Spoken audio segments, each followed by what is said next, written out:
Roe v. Wade is dead and gone, which naturally means that there's no more abortions anywhere, ever. Right? Yeah. Let's talk about that. Instead of focusing on winning arguments, we're teaching the basic fundamentals of sales and marketing and how we can use them to win in the world of politics, teaching you how to meet people where they're at on the issues they care about. Welcome to The Brian Nichols Show. Well, hey there, folks. Brian Nichols here on today's episode of The Brian Nichols Show. I am, as always, your humble host, joining you from our lovely Cardio Miracle Studios here in very sunny and hot Eastern Indiana. The Brian Nichols Show is powered by the best heart health supplement in the world, Cardio Miracle, which, by the way, folks, if you're watching the video version of the show, scan that little QR code over my shoulder and you can take part in the best, yes, heart health supplement that will help you lower your blood pressure, lower that resting heart rate while improving your pump at the gym. I've seen the benefits, and now you can too. Head to cardiomiracle.com/TBNS or scan that little QR code again over my shoulder. And don't worry, we're going to talk about more of Cardio Miracle later in today's episode. But yes, here we are. We've seen Roe v. Wade over the past few years. Not only was it taken away from the law as the law of the land, but now we're at a point where I would dare say the argument against abortion, it's winning, at least in the public narrative. But there's still lots of folks out there who are fighting back. And their argument is that with Roe v. Wade no longer around, that it's more difficult than ever for folks to get abortions. Is that the case? And if not, well, what is the actual facts and figures that we can look to? Joining me to discuss all that and more today from the Foundation to Abolish Abortion, Bradley Pierce. Bradley, welcome to the show. How you doing? Doing great. Thanks for having me on, Brian.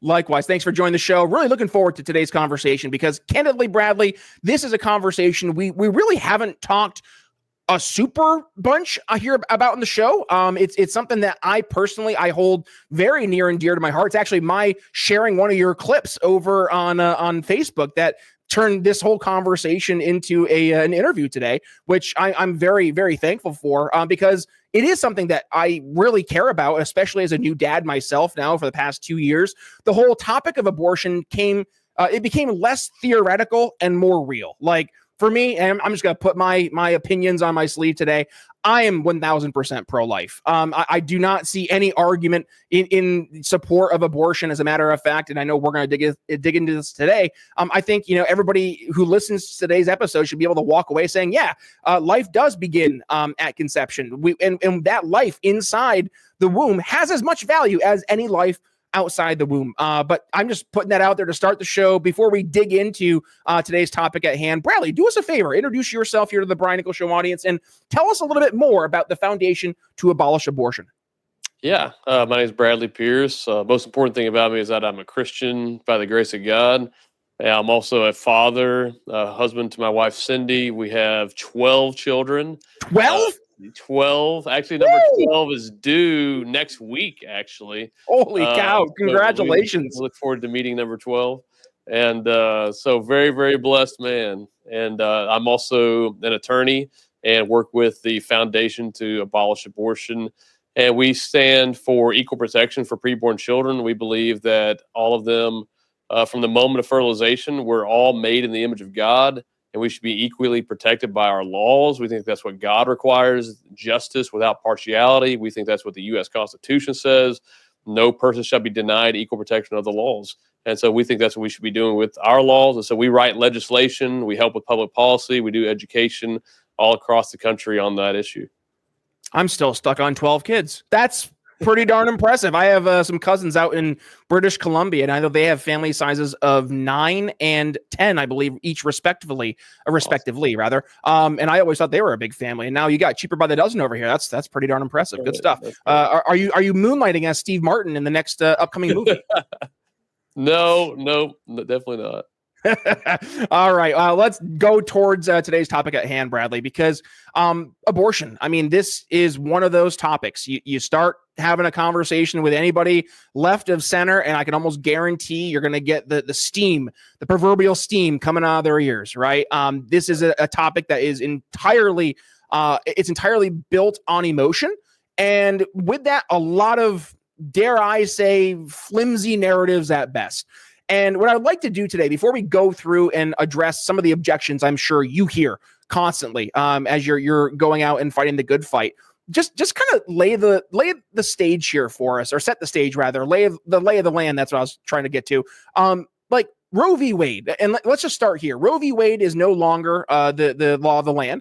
As a matter of fact, we just saw over the past few years more of this going back towards the states. And I would say, from a pro-life standpoint, that's a step in the right direction. But there's a misconception, Bradley, that people hear Roe v. Wade was taken away, and that means that it made it so difficult for women across America to get abortion. Just help set the stage here and correct the record, frankly. Like, what does abortion look like in terms of access and so forth here in 2025? Yeah, well, the Dobbs case in 2022 did overturn Roe versus Wade and returned the issue back to the people's representatives, is what the court said. So we believe that Roe is something that was never the law in the first place. It was unconstitutional from the beginning. We're glad the Supreme Court now agrees with us on that.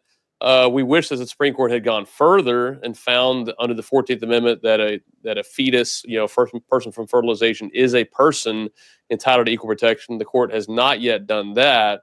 And so we have what we see around the country, which is states just doing whatever they want to do on this issue. But what a lot of people don't realize, a lot of people think, well, yes, there's the blue states where they're pro-abortion, and then there's the red states where they're pro-life. And so all the abortions are happening in blue states, and there's no abortions happening in red states anymore, right? Unfortunately, no, that's not accurate. In fact, there really, the data is showing that there are more children in red states being aborted today than even before the Dobbs case overturned Roe versus Wade. And the overall abortion numbers for the entire country are higher today than they were even 10 years ago, well before the overturn of Roe versus Wade. And so, Dobbs overturning Roe did not solve the issue at all. Yeah, no, how though? How is this the case, Bradley? Because I've been told by many a liberal friend that that's not the case, that abortions are plummeting, that women are dying in the streets. Help us correct the record. What's actually happening, and why is that?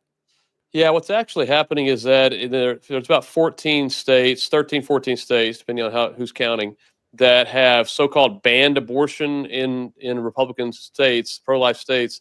And however, in all of those states and every single one of those laws, they all have written in there that this law prohibiting abortion does not apply to the mother of the unborn child, does not apply to conduct committed by the mother of the unborn child. So what's happening is that women are ordering abortion pills online, getting those abortion pills delivered into those states, taking those abortion pills and murdering their own children in those states today. And so that's happening. And then there's also abortion travel, where people are going outside of their state into other states. But more and more, it's happening in they don't even have to go to another state. They can just order the pills, get them delivered to their home state, where there's no more abortion clinics, but now every mailbox, every home is now an abortion clinic, because they're getting the pills there and just doing it themselves at home. Well, and let's start here, right? Because this is where I think a lot of folks they'll hear, well, they're getting the pills, right? And this goes to the whole argument, well, we need to have access to safe, legal, and rare abortions, right? And the idea being that if we're able to protect the health and save the life of the mother, if we go out and we make abortion illegal, we're going to criminalize or restrict abortion access, and it's not going to actually prevent abortion. It's going to drive them underground. So what we're seeing here today, Bradley, is just a manifestation that there's a demand in the marketplace. And by the way, this is where I hear a lot of my more libertarian friends make the arguments of for abortion, is that the market's demanding this. There's a need, and to your point, we're seeing an increase in abortion. So that means that not only is there a demand, but now there are companies who are fitting the bill quite literally at home, to your point. Well, and that's because we're not providing equal protection. So, there are laws against murder in every single state that protect me and you and all other born people from being murdered. But those laws do not apply to preborn children, because in every state, even all the pro-life ones, it's written into every one of them that this does not apply to people before they are born. And so it is legal to order the pills and take the pills at home. So the issue isn't that we've driven it underground and now there's all this like black market illegal stuff happening. No. The problem is that it is legal. These women are committing no crimes whatsoever.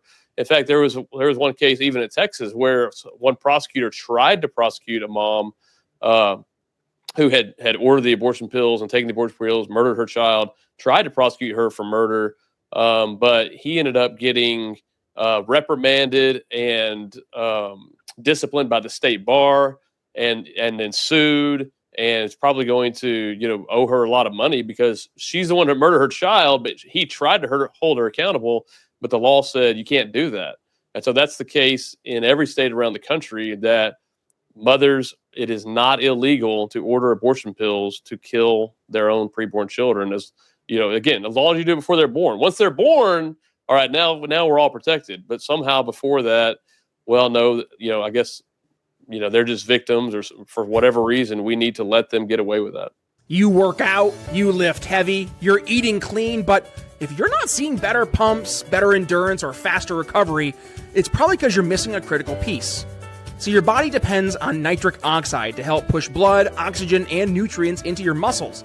And when your NO levels drop off, or if you're not maximizing them, it's like training with the brakes on. Less oxygen, weaker pumps, longer recovery. You're doing the work, but your body simply isn't keeping up. And that's where Cardio Miracle comes in. It's an advanced nitric oxide supplement loaded with L-citrulline, L-arginine, organic beetroot, CoQ10, and no junk. Just pure ingredients that synergistically work to increase blood flow, power your workouts, and accelerate your recovery without stimulants or synthetic BS.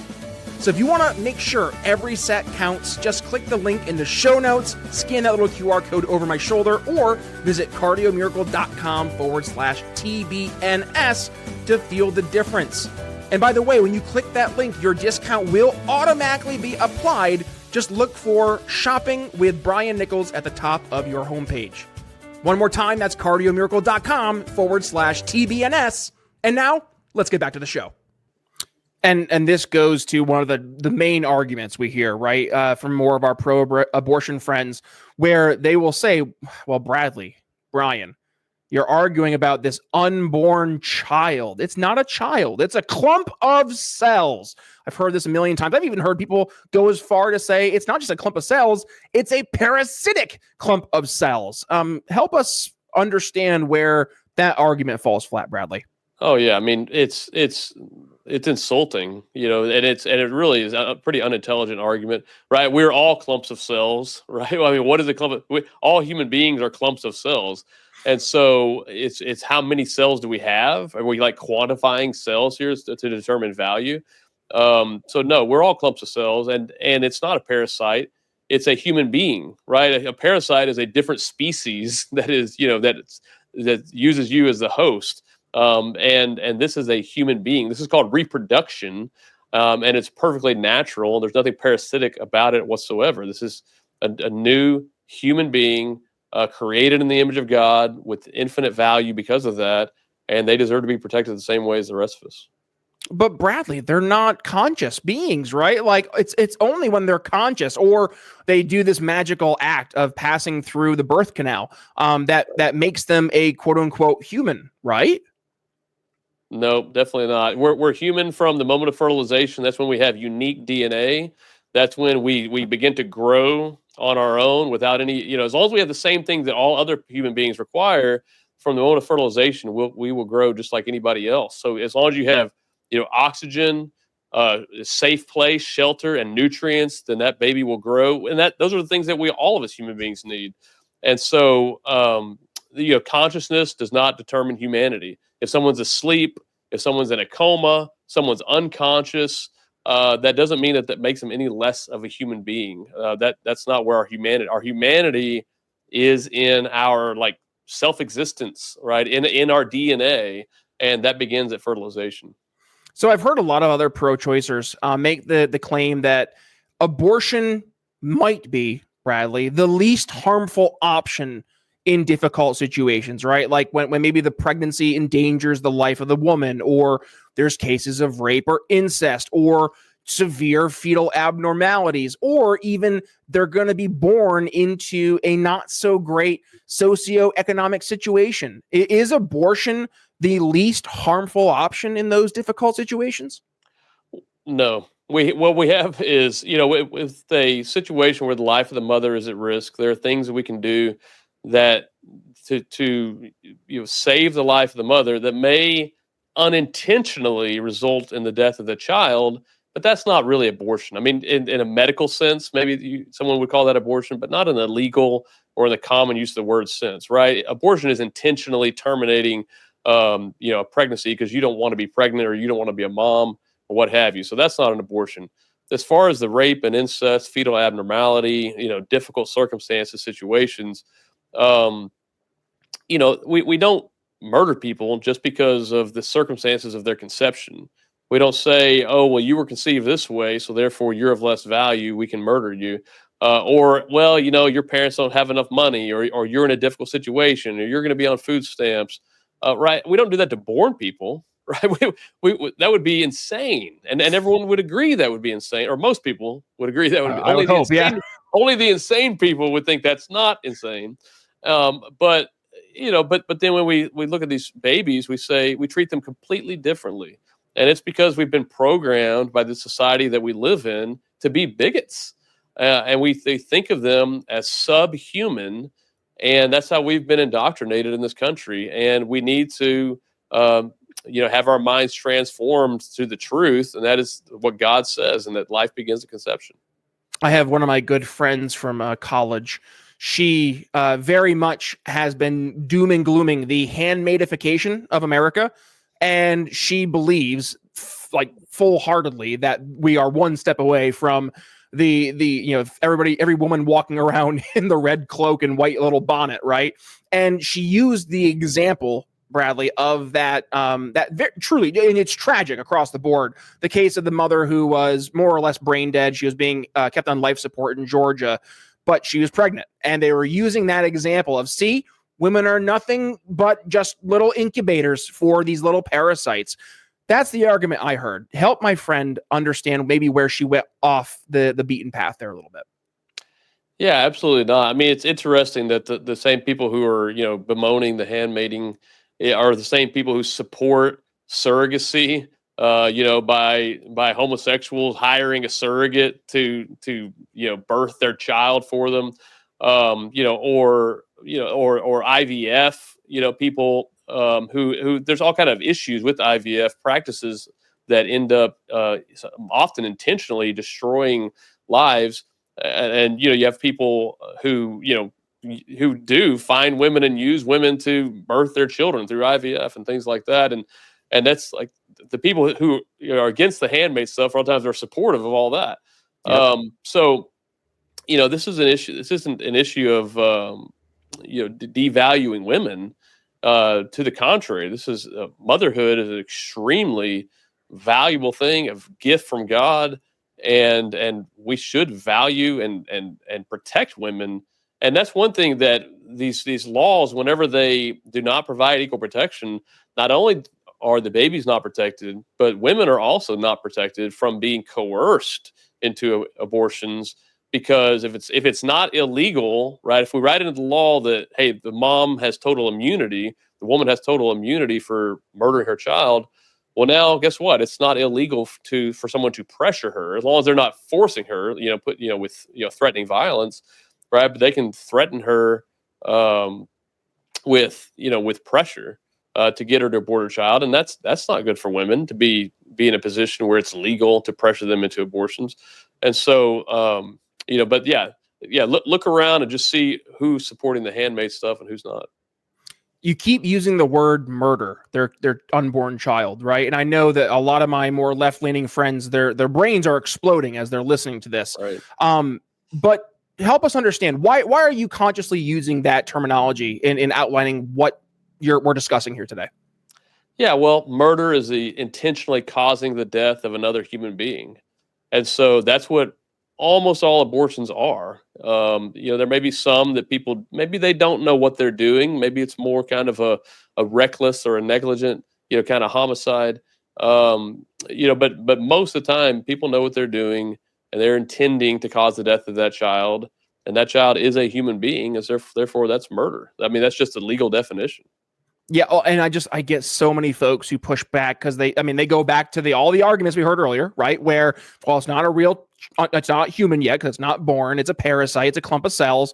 And when you hear the word murder, there is such an emotional connection we have with that word in a negative sense, and for a good reason. Yeah. And it is interesting, right? I see all the man on the street videos, and whenever you bring up these arguments of it's murdering a child, you will see people have this almost disgusted reaction that you dare use a word that is so emotionally charged to make your argument, because let's just be fair, they always use emotional language to make their arguments. And this is one area I'm going to generalize here. The more right-leaning side of the political aisle has been way better over the past 5 years or so at leveraging emotional language to mobilize a voter base or to help make very strong arguments, because far too often we see the facts, the figures, the logic, the reasons side of things on the right side of the aisle be almost our sales pitch. It's like, here's a book, throw the book at the person and say, read this, you'll understand why I'm right. But that's not how people make buying decisions. And going to my kind of role here in the show, besides playing host, I'm a sales executive, right? I teach go-to-market and outbound strategies to organizations across the country. And one of the things I have to teach these SDR and BDR teams, or the sales teams as they're going through a sales cycle, is that it doesn't matter how great your product is, doesn't matter how many white papers you have, doesn't matter how many demos you go on. If you cannot tie an emotional trigger to that prospect in order to help them see how either A, you're going to help solve a problem, or B, you're going to add some type of value, some ROI, right? It doesn't matter how good your presentation is. You have to get them on the emotional side first, make them see the buying decision in that emotional lens. And then after the fact, when they're justifying why they made that buying decision, use facts, figures, logic, and reason to then kind of put the case together so they can present it internally. But the decision was made when they had that emotional trigger.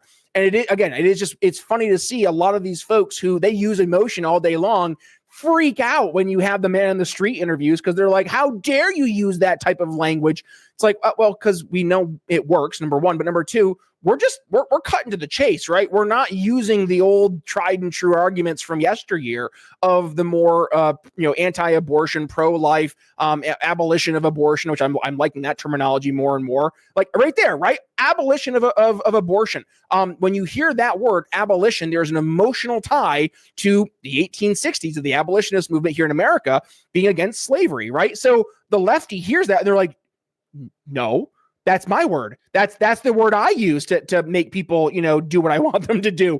And it is interesting to see that now that they're getting hit with the emotional language, not only is it not having an effect, but there are some folks, I've seen the videos where they get hit with it and they actually have to take a step back and they go, or they don't say it out loud. You've planted that seed. You can see the wheels turning. They're trying to make some very snarky, sassy argument, but they can't, because when we see that happen, you can see that moment of, they saw something or thought of something or heard something for the first time that they can't unhear, can't unsee, can't unthink, right? It's there. And now there's actually a video I saw, I think it was 3 days ago, where this guy, man on the street, had been having this back and forth with this lady for probably 3-4 minutes or so. And then she shows up the next day, walking down the street with her boyfriend. He's like, hey, it's you again. Did you actually think about what we talked about? And she goes, I've seriously reconsidered some of my positions. I mean, that's how it works. That's how sales works. So talk to us from some of the sales and messaging standpoint, if you will. Bradley, what are the things you're seeing successful right now, boots on the ground, actually helping fight this battle and changing people's perspectives real time? Well, I think a lot of people, again, well-meaning pro-life people, they thought Roe versus Wade was the issue. And I think hitting people with the numbers that are still out there, and that people can still, here's the thing, put a story on it, right? A woman can order an abortion pill, right? Let's put it this way. The president of Planned Parenthood can walk into any state capital in the country, even in all these pro-life states, and take an abortion pill and shout, I am murdering my child, take that abortion pill, and in every single state that is legal. And the father of that child cannot even get a civil injunction to stop her from doing that, much less get her criminalized for doing it after the fact. There's no legal way to stop her from doing that. That's in every pro-life state. And that's what pro-life people need to hear, that this is still an issue, a major issue.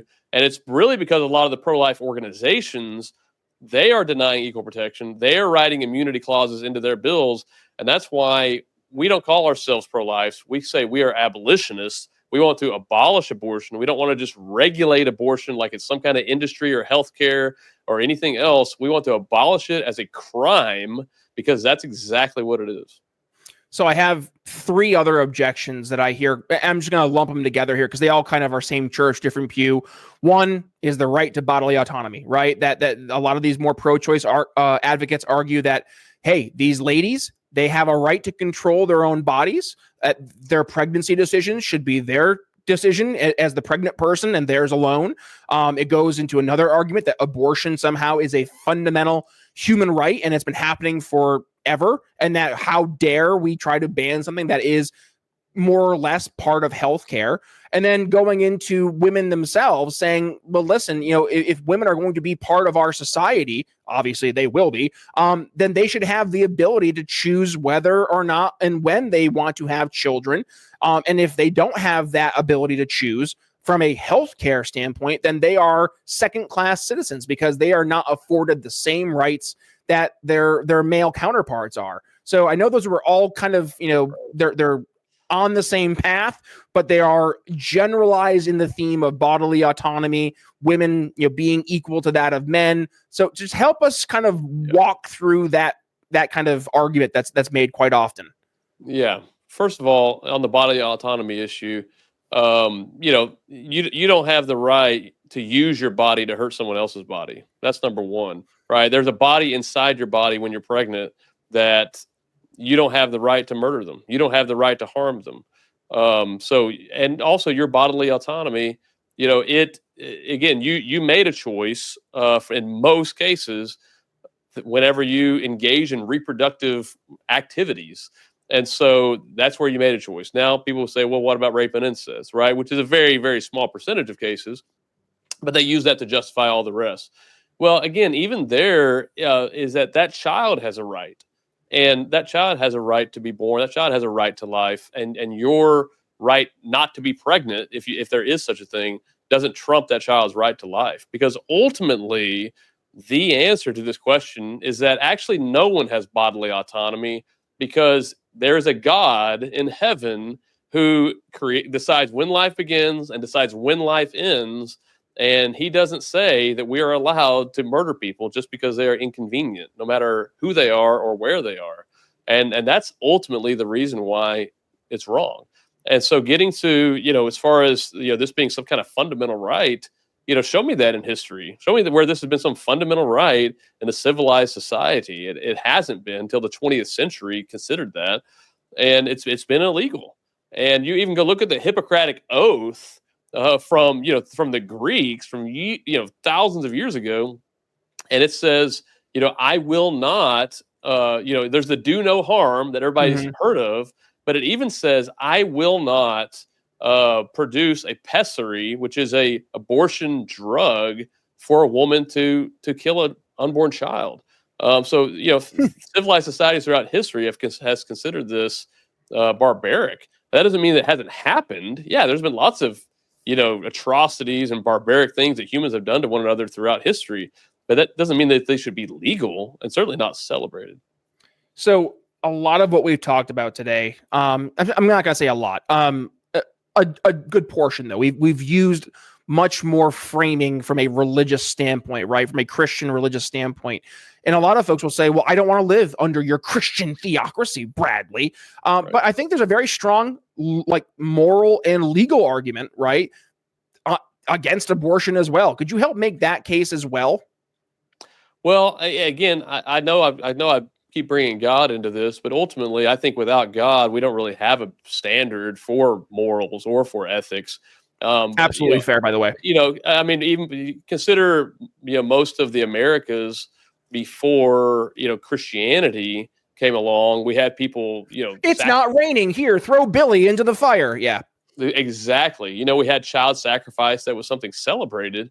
And then we came in and imposed our religion on people, right? And said, no more child sacrifice here.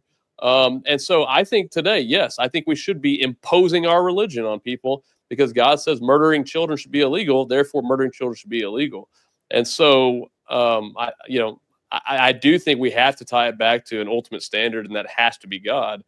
But that said, this isn't some like new thing. This has been throughout history. This is the law that the Bible says is written on our hearts, that we all just know in deep inside murdering someone else is wrong, and we should not be doing that.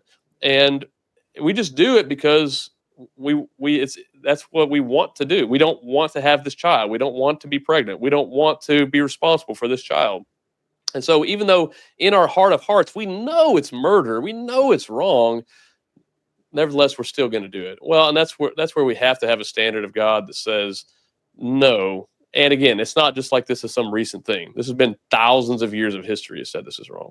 If you're a small business owner with a handful of team members, but a big vision, I'm talking maybe 3, 5, maybe 10 folks tops, most phone vendors will either ignore you or try to upsell you into something bloated and expensive. Yeah, been there. But level 365, they get it. No minimum seats, no pressure to scale before you're ready. Just simple, powerful phone tools built to grow when you do. And yeah, it's still month to month, so no worries about getting locked into something that doesn't fit you next month. It's not about company size, it's about finding the right fit. That's what level 365 nails.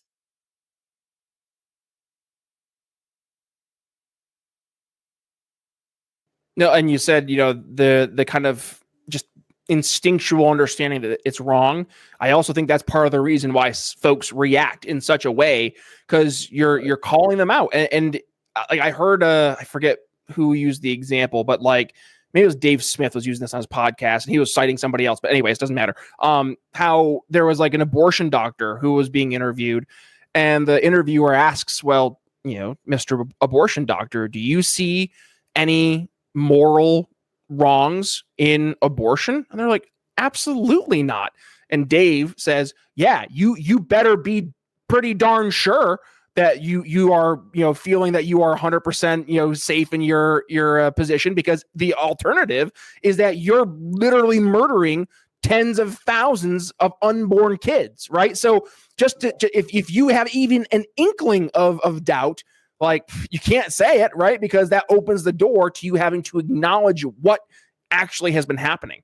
And that's the piece where, going towards the proverbial white pill, right? Where lots of folks are starting to, I think, wake up, is I look at Gen Z and I'm seeing a resurgence towards Christ, a resurgence towards the church. And keep me honest here, Bradley, but I'm pretty sure I've seen a decrease in support of abortion, not from all of Gen Z, but from pieces of Gen Z, namely, obviously, younger men who have gotten more and more into the Christian circles. But I mean, are we seeing any rays of hope here moving forward with Gen Z being the up and coming generation to hopefully right some of our past generations' moral wrongs? I'd like to think so. I hope so. I hope that this isn't just a flash in the pan, the things that we're seeing. I hope that this is grounded in truth, in actual, souls saved, minds changed, transformed, seeking truth, grounded in the word of God. I hope it's not just a reaction to, well, Democrat bad, Republican good, they're taking the country off the cliff, so let's go the other direction. But we go from, just like, this kind of moral perversion back to conservative moral perversion, right? I hope that we're not just seeing that. I hope that we really are seeing a revival, reformation happening, and we definitely are seeing it in some places. So that does give me a lot of hope, and that's what we need to keep praying for. Amen. Well, Bradley, I know we are already over time, and I apologize for that. So how about this? I'll go ahead.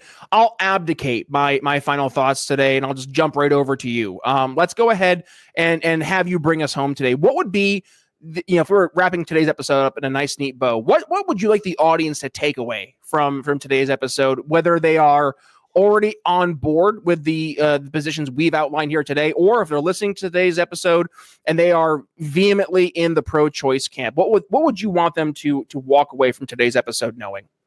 Yeah, I've got maybe one thing for the pro-choice folks, one for the pro-life folks. Yeah. So for the pro-choice folks, I would say that you repent and turn to God.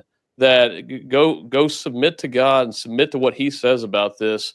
That is your only hope. And if you have done something, regardless of who, pro-choice, pro-life, whatever you call yourself, if you have done something to murder your own child or to assist someone with that, let me tell you, hope is not gone. There is hope that can be found in salvation in Jesus Christ, who welcomes you with open arms. Just come to Him in repentance, and you can be free of the guilt of your sin that you have. So I want you to know that.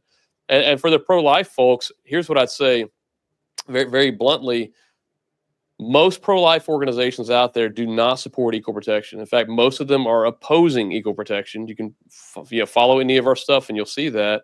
And so don't donate to any organization that opposes equal protection, because they oftentimes, especially in these red Republican states, they are the ones standing in the way of abortion actually being abolished. And so we need to stop supporting them. Bradley, I've really enjoyed this conversation, and candidly, shame on Brian, because it's been way too long since we've had a conversation around abortion. I think the last time we had a talk like this was with our friend Olivia Rondow, now over at Breitbart. And Olivia, I think we framed it in how to talk about abortion with your friends without killing each other, which was obviously a tongue-in-cheek headline. But no, I can't agree more, Bradley. And thank you for coming on the show and just help them lay things out in such a black and white manner, because that's at the end of the day what it is. We wouldn't just, with a little just like, shrug, say, oh, that person died. Okay. If it was anybody else in life, yet we do that collectively for millions and millions of unborn children every single year. And it is heartbreaking. And, as a newer dad myself, right, I'm not 100% up to the 12 you have there, Bradley, but we're working on it, right? With my one child I have, like the fact that there are folks who could look at that little being inside the womb and not think there's humanity. Like my wife and I still joke, because there was there was like one night where we were doing the dishes and whatever, and it was like 7:00, and my wife's like, oh, feel her moving. You can feel her kicking, right? Like she's party time right now. And I'm not kidding. Like we have our daughter, and we're at home, and we're hanging out, and it's like 7:00, and she starts bopping like she's having a blast. And this is like, a week-old kid. And we just look at each other and we laugh, and we're like, see, 7 p.m. It's party time, right? And like that for me was the ultimate, like, yeah, no, there is no question. There is no debate that the little being inside the womb is the same little being outside the womb. It can hear things, it can sense things, it can feel things. And the arrogance of so many humans out there, grown humans, right, who did go through that magical thing, going through the birth canal to become human, apparently, right? Like, I don't know what had to happen in your life to just discount such beautiful, pure humanity that is a little unborn child and then a brand newborn. But like, man, it just opens your eyes. But I'll get off my soapbox. Obviously, what you're doing and the amazing team over at the Foundation to Abolish Abortion that you guys are doing, it doesn't come free, right? It comes at a price. People need to be able to support you guys. I know you have a donation link over on the homepage there. So just fill us in. What can folks do to donate? And of course, if they want to continue the conversation, Bradley, where can they go ahead on social media and reach out? Yeah, they can check out our page, Foundation to Abolish Abortion, FAA.life is the website if they'd love to donate there. Or just follow us on social media at, we're on X, we're on Facebook, we're on Instagram, YouTube channel. We even have that right there. There's a lot of people who are just kind of hearing about abolition. That is a great place to start. And that is a docuseries we produced with an organization called Rescue Those, called Abortion Free.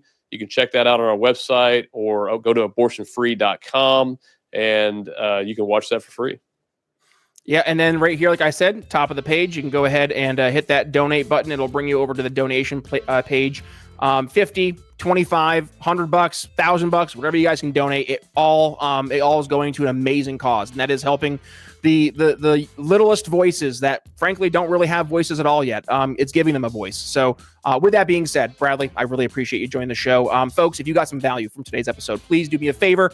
Go ahead and give it a share. When you do, tag yours truly at B Nichols Liberty. You can find me on X, on Facebook, and on Instagram. One more time, at B Nichols Liberty. As for, again, the Foundation to Abolish Abortion, the link is FAA.life. Link in the show notes. Bradley Pierce, thank you for joining us. And with that being said, Brian Nichols signing off here on the Brian Nichols Show. We'll see you next time. Thanks for listening to the Brian Nichols Show. Find more episodes at briannicholsshow.com.